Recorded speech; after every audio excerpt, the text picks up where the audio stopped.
বেগুনের আপনার হচ্ছে যে ভাই কি পোকা আক্রমণ বেশি হয় যেটা এই বেগুনে আক্রমণ করে?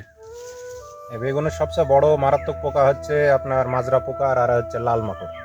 লাল মাকড়, এই লাল মাকড় হচ্ছে খুবই ভয়ঙ্কর এবং খুবই সিরিয়াস। এটা যে লাল মাকড় আপনার বেগুনা গাছে লাগে, আপনি খালি চোখে দেখতে পাবেন না, কিন্তু বেগুনা গাছের পাতা হলুদ হয়ে একবারে ঝরতে ঝরতে গাছের পাতা তাবুট করে যাবে।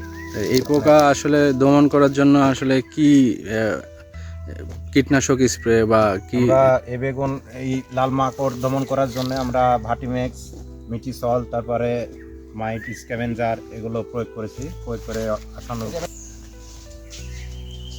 আপনারা দেখেন আরেকটা আমার বড় ভাই বেগুন বস্তা থেকে ঢালতে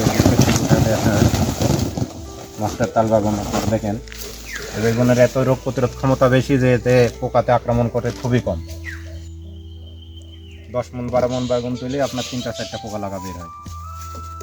পোকা লাগা নাই বললে চলে, এখানে কোনো পোকা লাগা নাই। হ্যাঁ, এটা রোগ প্রতিরোধ ক্ষমতা বেশি, সম্পূর্ণ একটা হাইব্রিড ভালো বাগান নাকি? হ্যাঁ।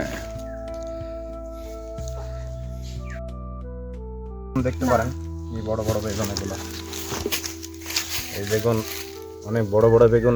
এই বেগুনগুলো কেজির উপরে ওজন। এগুলো তোমার 1 কেজি 800-900 এরকম বেশি আর কি। হ্যাঁ, 900 গ্রাম, 800 গ্রাম এই সাইজের, ম্যাক্সিমাম এই সাইজের।